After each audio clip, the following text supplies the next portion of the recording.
Olá, estudantes, estamos aqui na revisão Turbo, Lei de Responsabilidade Fiscal, dicas infalíveis para sua aprovação, tá? Confia na gente, assista esse vídeo ou possa até revisar este vídeo para você ter mais chances na sua prova, tá? Todo ponto na prova é precioso, não podemos descartar. Estamos aqui então para atacar alguns temas muito importantes, muito cobrados, reiteradamente cobrados, palpitantes realmente na sua prova de concurso. Eu sou o professor Paulo Lacerda, esse é o 6Q Concurso, ajudando você nessa empreitada, beleza? Vamos nessa, galera. Revisão eficiente para vocês. Primeira coisa importante, muito cobrado em prova, é a receita corrente líquida. Pessoal, isso aqui é parâmetro para qualquer despesa governamental, principalmente para despesa com pessoal. Adivinha? Para você também, que vai passar neste concurso. Já imaginou você passar no concurso em primeiro lugar, né? Olha que emoção, que massagem no ego bacana. Aí você faz aquele churrascão, briga com a metade da família que você não gosta, já deixa de falar com ele, com ela, já imaginando que vai ser nomeado, que vai ser nomeada. E de repente, a despesa com o pessoal ultrapassa os limites, né, impostos pela LRF, de acordo com a receita corrente líquida, e simplesmente o Estado não está mais obrigado a te chamar no concurso. Já pensou em imbróglio, pessoal?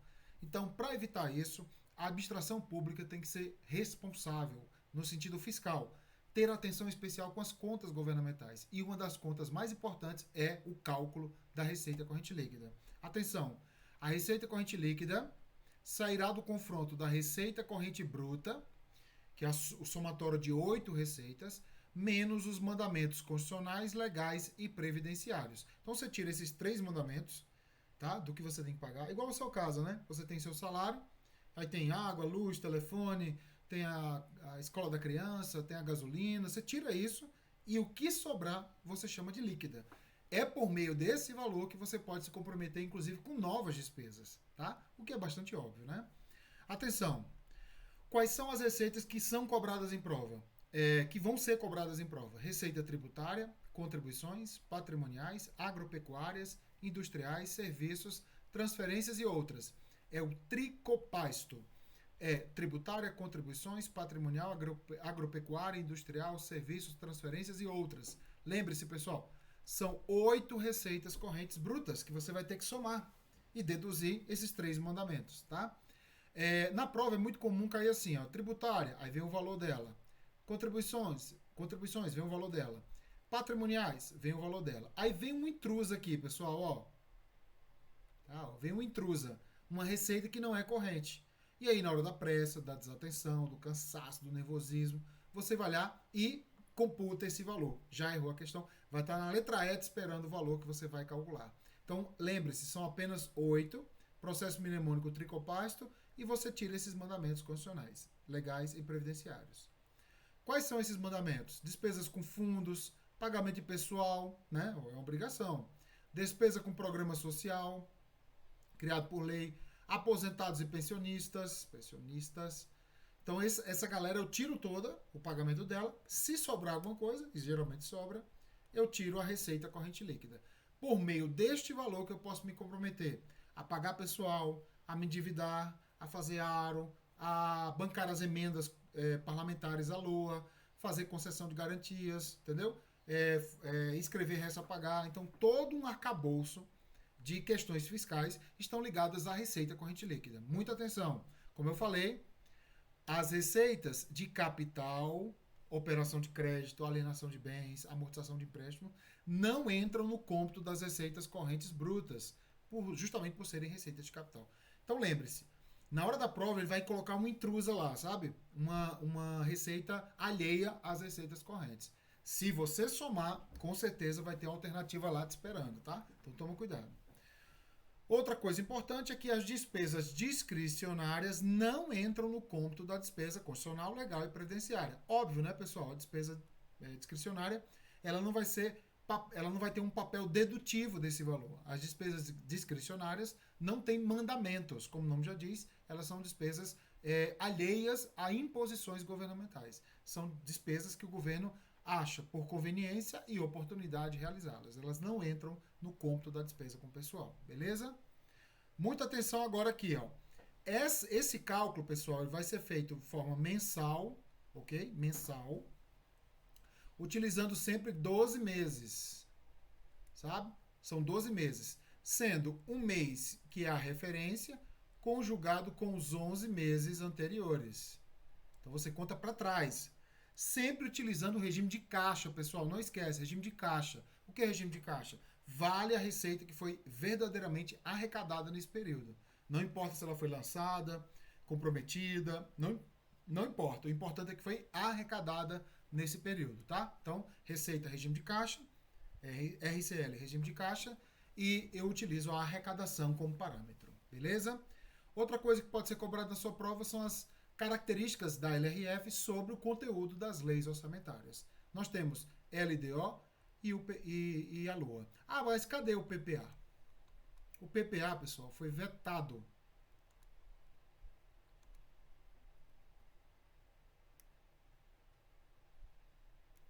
O PPA, então, foi vetado.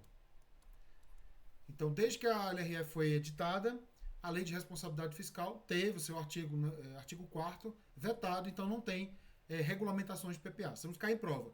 PPA tem isso da LRF, já coloca errado, tá? Não tem PPA da LRF, tá?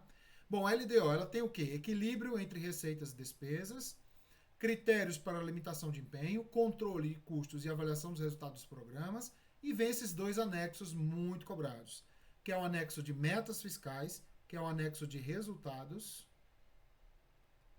e o anexo de riscos fiscais, que é o anexo dos problemas que o governo enfrentará no exercício seguinte. Esse anexo tem outros passivos, contingentes e outros riscos fiscais, capazes de afetar as contas públicas, e as medidas caso elas aconteçam.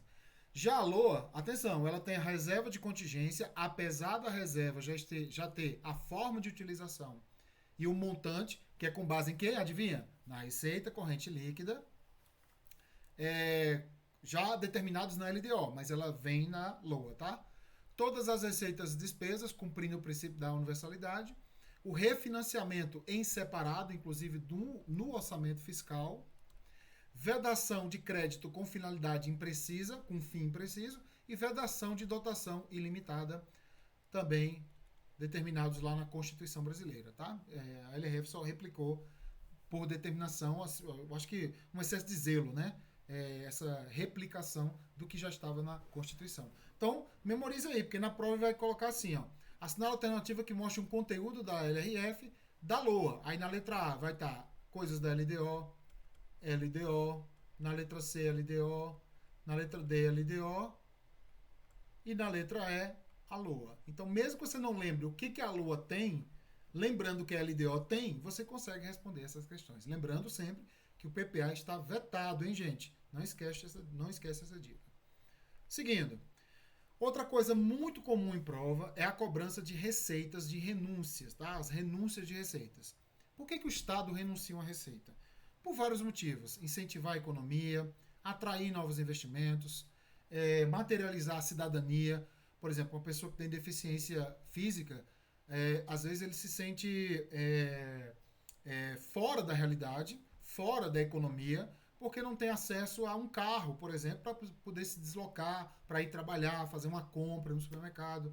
Coisa que para a gente, em tese, não deficientes, nós não temos nessa preocupação. A gente acorda de manhã cedo e fala assim, vou ao supermercado. A gente não tem preocupação de mobilidade em regra, tá, gente? Mas quem é deficiente físico, isso é muito comum. Por isso que, fazendo um parênteses aí, no serviço público, seja servidor, seja deputado, senadores, presidente, tem que ter uma representatividade desse pessoal, né? Dessa camada de pessoal. São os deficientes físicos, mentais, os deficientes auditivos. Esse pessoal precisa ter uma representação pública, porque senão, como é que eu vou pensar a acessibilidade? Por exemplo, qual é o ângulo certo de uma rampa para pessoas que são cadeirantes? Eu não sei. Aí eu vou ser deputado e vou lançar uma lei se eu não sei nenhum ângulo, né, ideal para que faça uma rampa de acesso a um banco, por exemplo. Eu não sei. Aí eu sou lá do dono do banco lá, eu faço uma rampa qualquer, né, sem um critério, né, da engenharia para esse pessoal. Então o governo ele tem a sensibilidade para isso, deve ter a sensibilidade de, por exemplo, reduzir o IPVA ou IPI dos carros, para poder as pessoas com deficiência poderem comprar um carro e assim terem mobilidade para ir para os lugares, com autonomia, poder trabalhar, né? Poder ir ao supermercado, poder, enfim, ir na casa da namorada, né? Do namorado. Então é assim que funciona. Então o governo, além da questão econômica e da questão econômica, visa também a questão da cidadania, tá? E aí ele renuncia a receitas de forma muito longa, muitas das vezes, para beneficiar um segmento na sociedade, tá? Só que a renúncia é uma perda de dinheiro. O governo vai perder dinheiro. Então ele tem que ter muita responsabilidade. Essa responsabilidade, ela se conjuga quando a renúncia deve estar acompanhada do impacto, uma declaração do impacto orçamentário e financeiro. Esse impacto, pessoal, é por 3 anos. O ano da renúncia e os 2 anos seguintes. Então o governo vai dizer assim, olha, estou reduzindo o IPI dos carros para pessoas com deficiência. O impacto no orçamento e nas finanças vai ser isso, isso e aquilo, por 3 anos. Outra coisa, atender o que determina a LDO. A LDO vai trazer todos os anos regras ali abrangentes sobre o que significa renúncia, né? O que significa no sentido assim, criar regras ali pormenorizadas. Então tem que atender também a LDO. E aí vem a pegadinha. Há um terceiro atendimento que tem que acompanhar o ato de renúncia. Aí nesse caso, esse terceiro atendimento é uma opção que eu tenho entre duas. Primeiro, eu tenho que declarar a estimativa na LOA, ou seja, que eu estimei o valor que eu vou perder na LOA, e não impactar no anexo de metas fiscais, ou seja, nas metas do anexo de metas fiscais estipulados na LDO. Então eu tenho que fazer isso, tá? Isso é uma opção. Ou segunda opção, compensar o valor que eu estou renunciando. É o famoso, o que Deus dá, Deus tira, né? Se eu estou renunciando no IPTU, por exemplo, eu vou lá no ISS e aumento. Se eu estou reduzindo o ICMS, eu vou no IPVA e aumento, tá? Então, geralmente, isso aqui vem acompanhado do aumento da arrecadação de outras receitas. Tudo certo? Seja por criação de tributos, aumento de alíquotas, aumento de base de cálculo, majoração de tributos, etc. Uma dica. Aqui é um ou outro, tá, gente? Então eu vou escolher ou um, aqui vai ser um ou dois aqui, tá? Mas tem que ter um ou outro, tem que ter pelo menos um.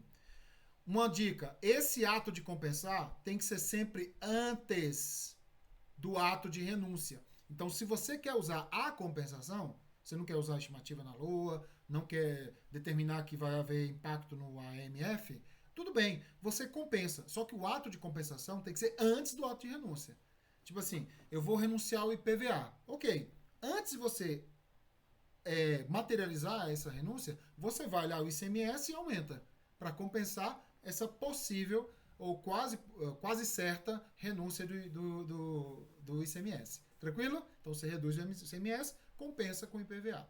Ah, mas eu não quero compensar porque outro segmento também não tem condições de pagar. Tudo bem, aí você estima na LOA o valor, você tem um ou outro. Então esses dois aqui são obrigatórios e esses dois aqui você escolhe um ou outro, tá? Não esquece, são 3 acompanhamentos, sendo que o último eu tenho uma opção em 2. Não é renúncia, ou seja, eu posso renunciar, que isso não é considerado renúncia para fins fiscais. Atenção, a alteração de alíquotas, e somente alteração, óbvio para baixo, né? De imposto sobre importação, exportação, operações financeiras e IPI, que são impostos federais. Ou onde o custo for maior do que o benefício, tá? Por exemplo, eu tenho 2 dívidas da União a resgatar, tá? Eu como auditor. Tem uma no Rio Grande do Norte e uma no Rio Grande do Sul. A do Rio Grande do Norte são 10 milhões de dívidas que o camarada tem com a União. E aí o auditor vai lá, né, para fazer uma espécie de cobrança em relação a esse valor, para fazer uma auditoria lá e etc. Vamos dizer que o auditor gaste 10 mil reais de dinheiro público para ir lá, com passagens, hotel, comida, transporte, etc. 10 mil. Ora, vale a pena, né? Arrecadar 50 milhões, né, 10 milhões que seja, gastando 10 mil reais. Agora, no Rio Grande do Sul, tem uma pessoa, fulano ali, Beltrano, que está devendo 100 reais. Pessoal, um auditor se deslocar de Brasília, por exemplo, estou exagerando, tá? Porque não precisa se deslocar hoje em dia, em tese, mas exagerando, ele se desloca para o Rio Grande do Sul, chegando lá, gastando 10 mil reais de passagem, hotel e tal, para resgatar apenas R$ 100. Ou seja, o custo de mobilização é muito maior do que o benefício, que é o dinheiro que vai ser arrecadado. Então, o que o governo faz? Renuncia o valor sem que, com isso, eu me encaixe na lei de responsabilidade fiscal. Tudo certo? Então, pode ser cobrado na sua prova esses dois casos aqui, entre aspas, de exceção. Beleza? Alteração desses 4 impostos e quando o custo for maior do que o benefício. Beleza? Vamos lá. Seguindo. Opa, chegamos na programação. Programação. Nós temos um decreto de programação, tá? O presidente da República, ele vai editar um decreto de programação. Não adianta só planejar a Lua. Você tem que programar o que a Lua faz, tá? Aí, atenção. Publicado a Lua, atenção. Publicou a Lua, não importa o dia, publicou a Lua, conta-se 30 dias corridos para que haja esse decreto de programação. Então, você decreta a programação nesse interstício temporal. Nesse decreto, predominantemente, nós encontraremos a programação financeira do Estado, que geralmente é aquela programação de arrecadação de receitas, e também o cronograma mensal de desembolso, já que a maioria das despesas governamentais são mensais. Então, há um desembolso também planejado, programado, digamos assim, no desembolso. Então, assim, muita gente fala, Paulo, qual a diferença de planejar e programar? Simples, planejar vem antes, programação eu materializo o que está planejado. Tá? Então, por exemplo, planejo viajar. Qual é a programação? Programação, arrecadar o dinheiro, chamar a família, convidar a família e ir à agência para fechar o pacote. Então, a programação é como se fossem as metas do planejamento. Tá? Isso é feito todo ano, tá? Com um decreto de programação até 30 dias da publicação. Gente, cuidado, ó. Na prova ele troca publicação por programação, sanção, aprovação, elaboração da LOA, tá? E, claro, os 30 dias, né, pessoal? Ele troca 30 por 60 e etc. Beleza? Outra coisa importante é o recurso vinculado. Todo recurso, pessoal, ele aliás, quase todo recurso, cerca de 92% do orçamento, ele é vinculado, ou seja, já tem uma determinação ali por lei, Constituição, Previdência. Atenção. Quando o recurso é vinculado, ele é vinculado um ano. O que acontecia antes? O governante, ele não aplicava esse dinheiro nesse ano, que estava vinculado, e no ano que vem o dinheiro estava livre para ele aplicar na conveniência e na oportunidade. Agora não mais. Se o recurso está vinculado estará, ainda que em exercício diverso da arrecadação. Então, se ele não aplicou esse ano, ok, beleza. Ano que vem está vinculado àquele valor. Resumindo, recursos vinculados estarão vinculados até em exercícios diversos do ano da arrecadação. Não adianta você ficar tentando poupar o dinheiro para gastar em outro lugar. Se o recurso está vinculado, vinculado estará. Outra coisa importante é o contingenciamento. Atenção, todo fim de bimestre, então 6 vezes ao ano, tá? 6 vezes ao ano, haverá uma verificação no fim desse bimestre de metas. Metas estipuladas lá naquele anexo de metas da LDO. A partir do momento que chegou o fim do bimestre, então final de fevereiro, final de abril, né? Final de junho, entendeu? Então, a cada final de bimestre vai ser verificado se as metas foram alcançadas e se não foram alcançadas, tá? Se forem alcançadas, ok, segue o baile. Mais dois meses aí para você tentar continuar, né? A alcançar. Agora, se não for alcançada, atenção, não foi alcançado, foi detectado que não foi alcançado. Aí, ó, os poderes e os órgãos constitucionais terão até 30 dias nos montantes necessários para limitar os empenhos e as programações financeiras. Então, eu tenho 30 dias depois que foi detectada, que eu não vou alcançar, para reduzir isso aí, tá? De acordo com o que está estipulado na LDO. Lembrando que o Poder Executivo não pode entrar nos outros poderes para fazer essa limitação, tá? Nesse contingenciamento. Se os outros poderes não fizerem, eles vão responder. Atenção especial. Vai ser por decreto do Poder Executivo e nos outros poderes vai ser por ato próprio. Não tem decreto nos outros poderes, tá, gente? Vai ser só decreto no Poder Executivo, tá? Até 30 dias. Lembrando, reestabelecimento da receita. Foi restabelecida a receita voltou, né, ao patamar que era.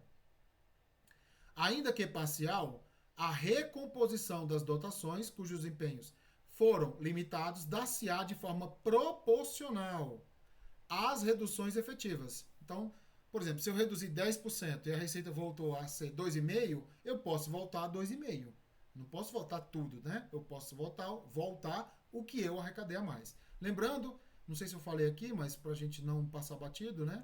De que ao final do bimestre vou verificar se o valor das receitas é menor do que as metas estabelecidas, tá? Esse é o parâmetro que eu faço.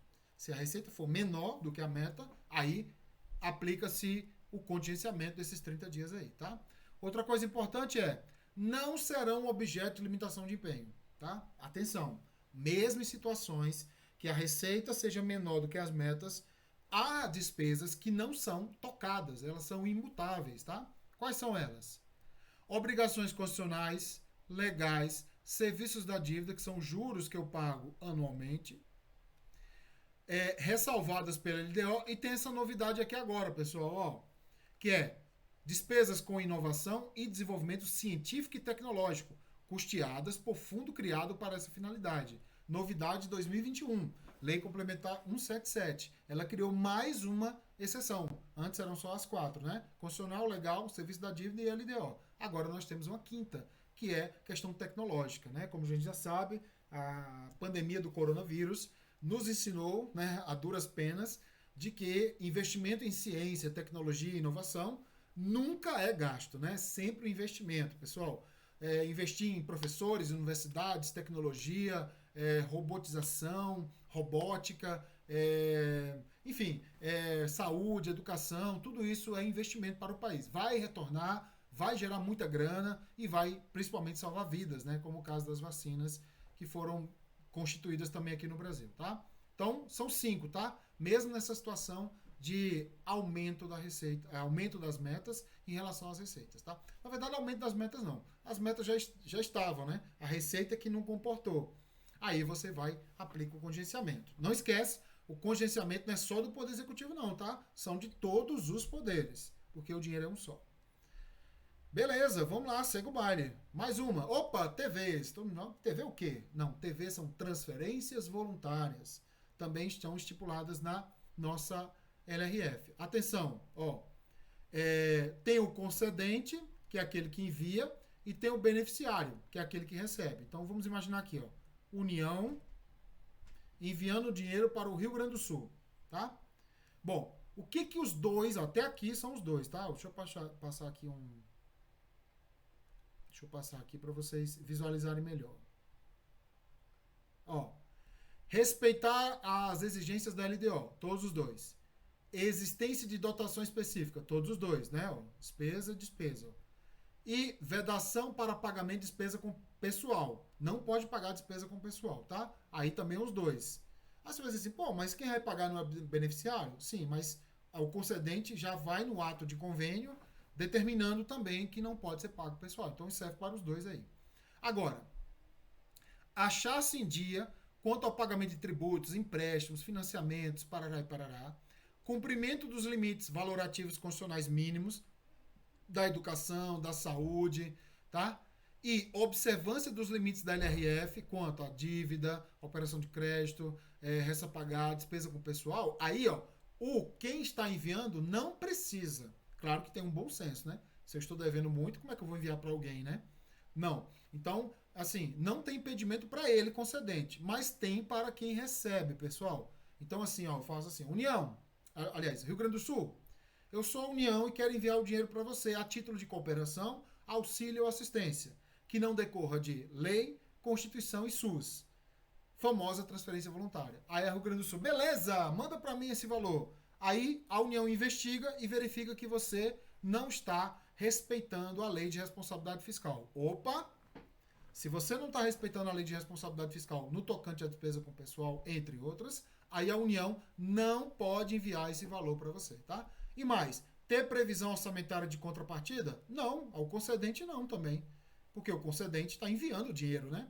Quem tem que ter essa previsão de contrapartida é quem recebe. Por isso que a autorização para quem envia é só uma despesa. Para quem recebe é uma receita, mas tem que colocar já a despesa. Isso aqui é muito comum cair em prova. Muita gente esquece disso aqui, pessoal. Não esquece, ó. Se eu estou recebendo o valor, eu computo no meu orçamento a receita, mas eu só posso computar esse valor e receber se eu tiver uma despesa para bancar. Não pode ficar na lua assim, vou receber um valor e tudo bem. Não, tem que ter a despesa também. Para quem envia, é só a despesa. Tudo certo? Então existem determinações para os dois e tem determinação apenas para o beneficiário. Beleza? Segue o baile. Vamos lá. Outra coisa que pode cair muito na sua prova, eu costumo dizer que despesa com pessoal é assim, é o núcleo, né? É a alma da lei de responsabilidade fiscal, assim. Se tornou até mito, né? Muita gente estuda bastante despesa com pessoal, que já foi até tema de redação, tá? Bom, vamos lá. Despesa com pessoal, ela vai ser apurada mensalmente, também levando em consideração 12 meses, um mês em referência e os 11 anteriores.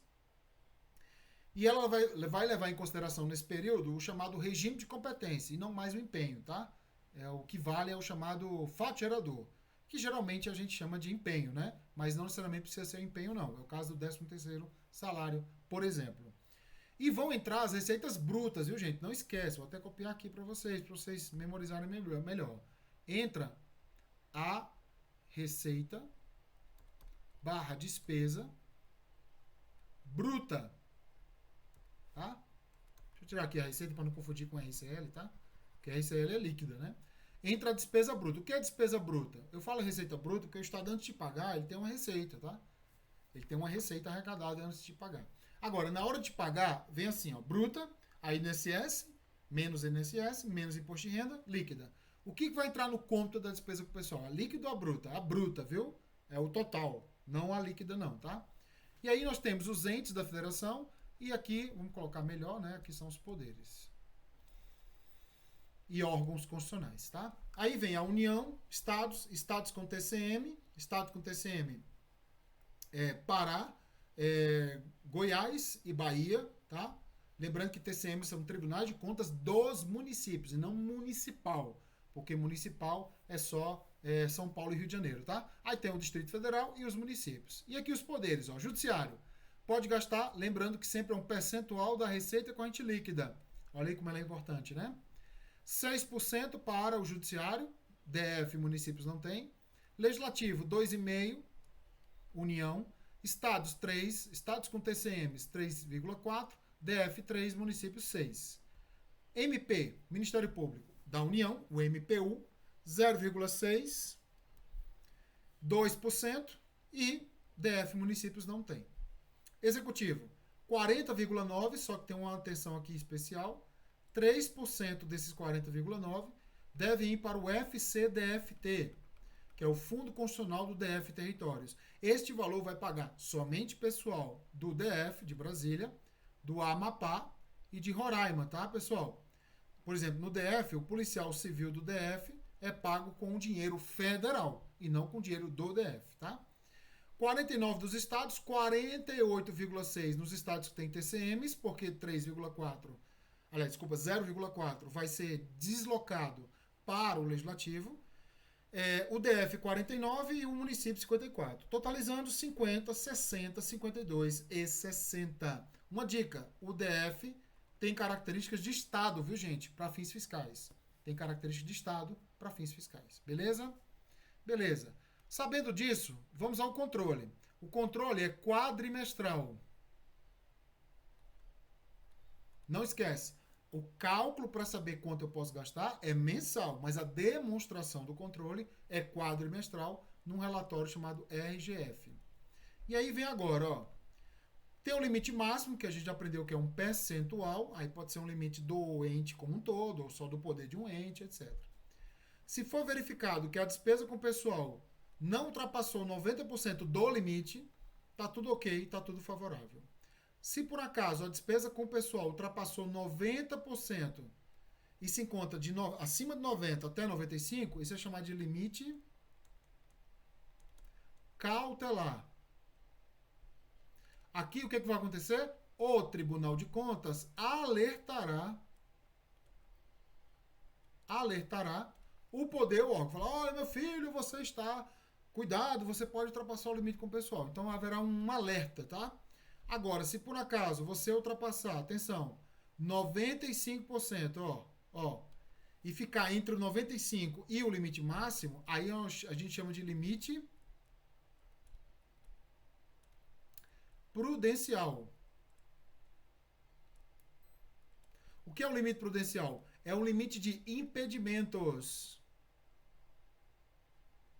São 5 impedimentos. Hora extra, salvo LDO, concessão de aumento de salário ou vantagens, salvo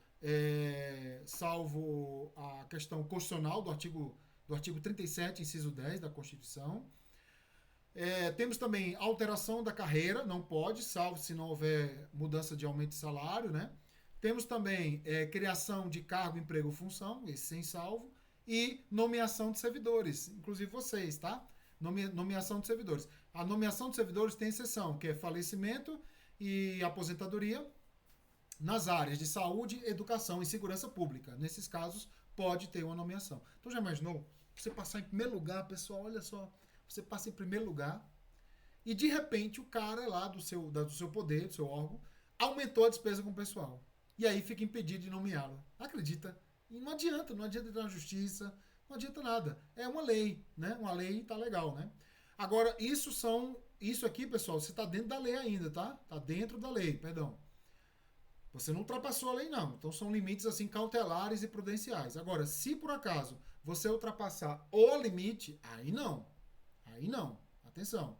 Se você ultrapassar aqui, ó, o limite, ó, aí é dado para você um tempo para você se enquadrar, tá? Esse tempo é até de 2 quadrimestres para esse enquadramento. Então você tem 8 meses para se enquadrar. Sendo que no primeiro quadrimestre dos 2, a redução tem que ser no mínimo 1/3 do excedente. Então se você ultrapassou 9%, você tem que reduzir 3% já no primeiro quadrimestre. Porque se você não reduzir esse valor, não é dado para você o próximo quadrimestre. Já são aplicadas as penalidades aqui. E quais são, pessoal, quais são os mecanismos ou medidas de enquadramento? Primeiro, redução em pelo menos 20% dos cargos em comissão e função de confiança e exoneração dos não estáveis, aquelas pessoas que estão no primeiro estágio probatório da vida, mas cuidado, não todos que estão em estágio probatório estão passíveis de serem exonerados, porque eu posso ser estável e ter passado em outro concurso, entendeu? E lá eu vou enfrentar um novo estágio probatório, mas eu já sou estável. E aqueles que entraram antes de 1988, o famoso trem da alegria. Se esses dois não derem conta, o que vai acontecer? Aí, haverá uma exoneração dos estáveis. Olha aí, já pensou? A título de indenização, eles receberão uma remuneração por ano trabalhado. Cuidado, a indenização é só para os estáveis. Os não estáveis saem com a mão na frente e outra atrás, tá? E os cargos serão extintos, só podendo ser recriados após 4 anos, tá? Essas são as medidas de enquadramento. Mas eu posso continuar com essas aqui, que são os 5 impedimentos? Posso, tá? Não impede que continue, não. Agora, se por acaso você não se enquadrou no prazo legal, aí são aplicadas algumas penas. Gente, não confunda. Não confunda aqui, ó. Opa, deixa eu voltar aqui. Pessoal, não confunda medidas de enquadramento que são tomadas nesse período aqui, nesse período aqui, que é o período de enquadramento, com a penalidade ou restrição aplicada caso você chegue aqui e não tenha se enquadrado, tá? Quais são as penalidades? Não receber TVs, transferências voluntárias, salvo educação, saúde e assistência social, não receber garantias e não realizar operações de crédito, né? Então são restrições de fazer, né? Salvo pagamento de dívidas mobiliárias e aquelas usadas para a redução da dívida com o pessoal. Então, se você usar para pagar a dívida com o pessoal, tá tudo ok, tá? Se não, tá proibido também. Tem essas 2 exceções na terceira aqui. A única que não tem exceção é a número 2, tá? Número 2 não tem exceção. Então, esse aqui são o processo de controle da despesa com o pessoal, tá? Tem um controle pré, que é antes de você infringir a lei, e tem um controle pós, que é quando você infringe a lei. Tá? Lembrando, a Lei Complementar 178 de 2021, em seu artigo 5º, determina que o poder ou órgão cuja despesa total com o pessoal ao término do exercício financeiro da publicação da lei, 2021, estiver acima do respectivo limite, já aprendemos os limites lá, naquela tabelinha, estabelecido no artigo 20, parágrafo da LF, deverá eliminar o excesso à razão de pelo menos 10% a cada exercício a partir de 2023.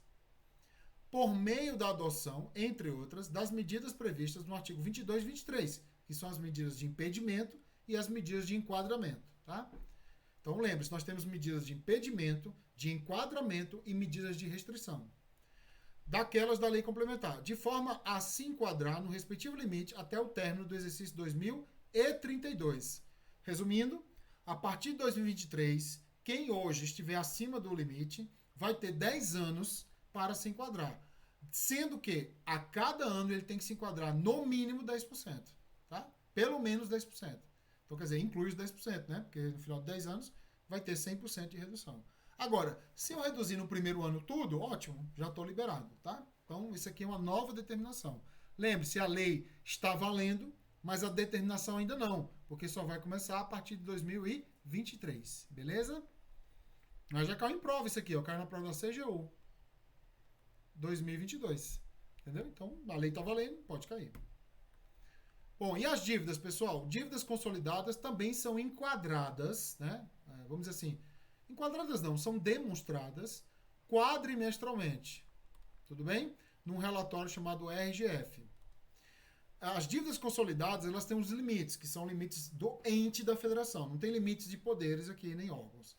Nesse caso, os municípios podem se endividar até 20% do valor da receita corrente líquida. Então, acima, né, da receita corrente líquida.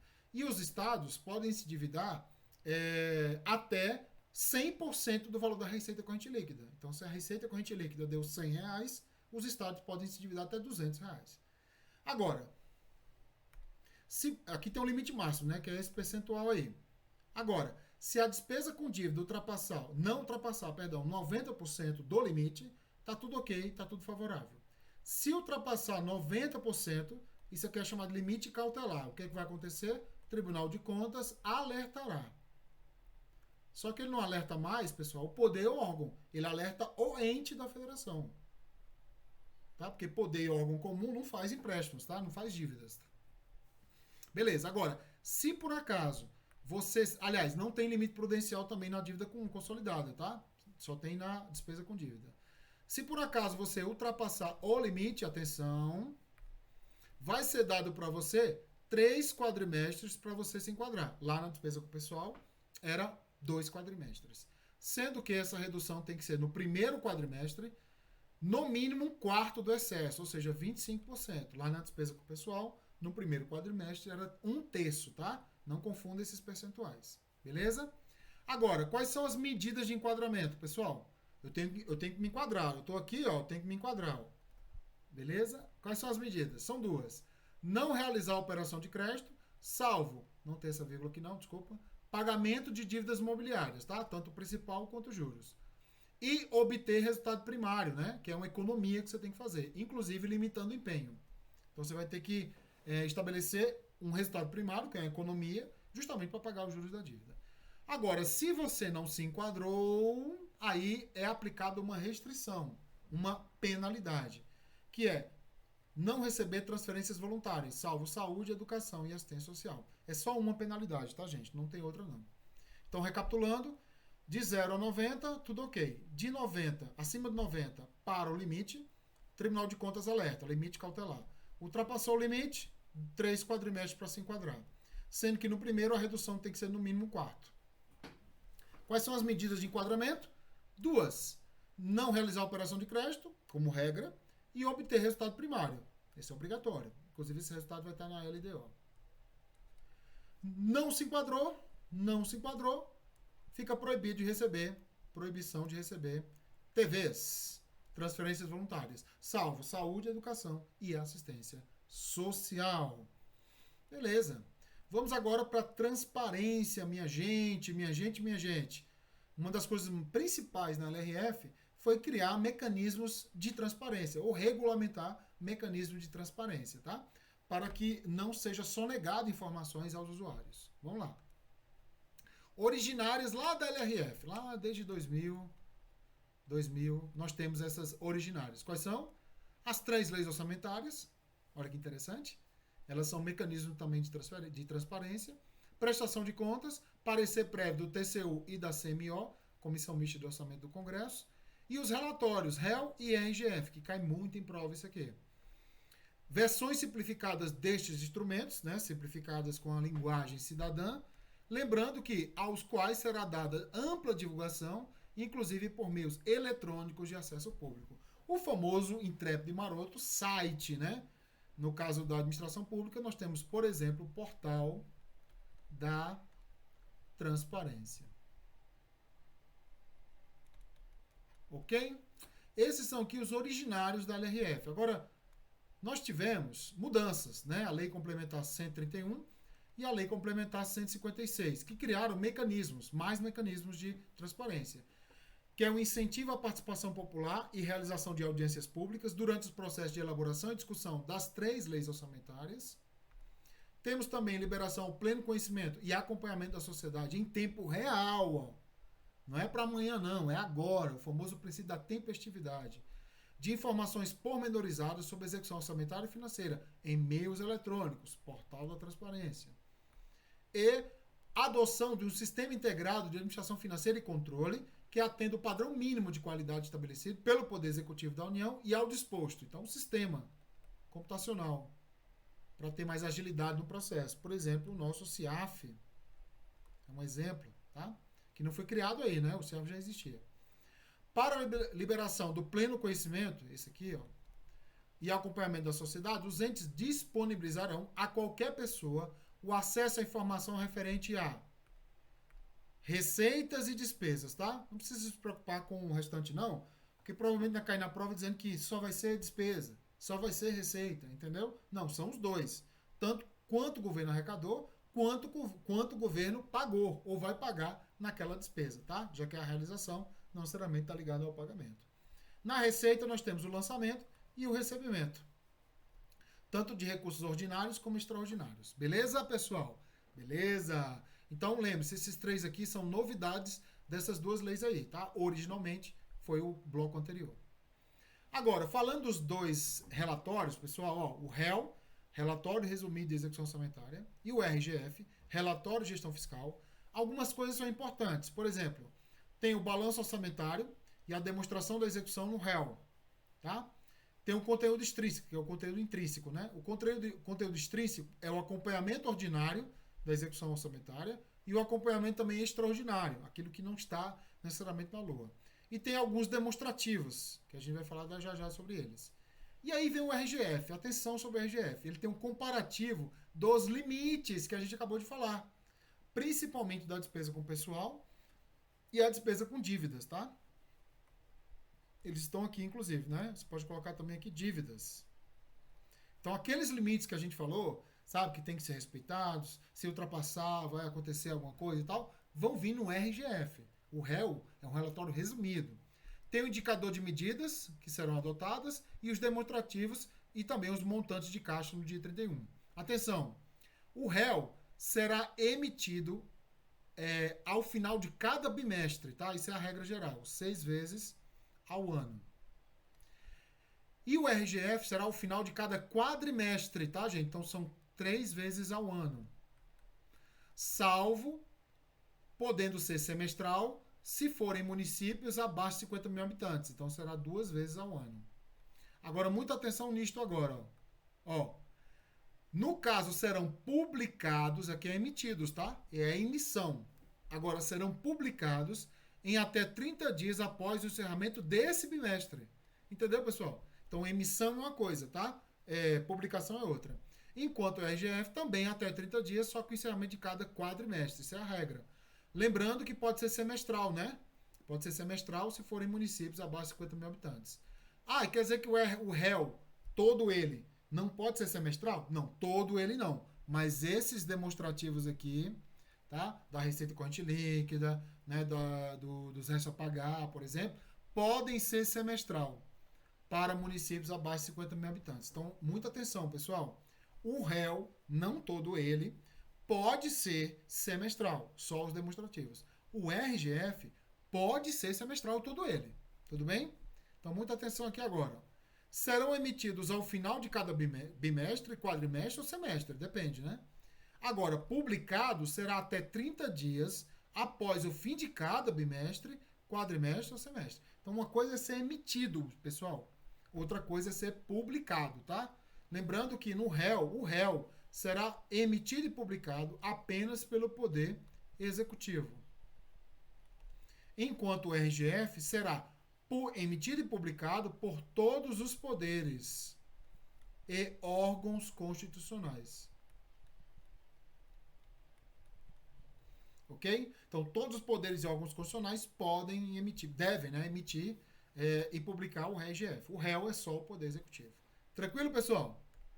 E assim encerramos nossa revisão turbo de Lei de Responsabilidade Fiscal. Tenho certeza que muitas questões vão estar nessa revisão. Espero do fundo do coração que você consiga, ao abrir a prova lá, lembrar dessa revisão.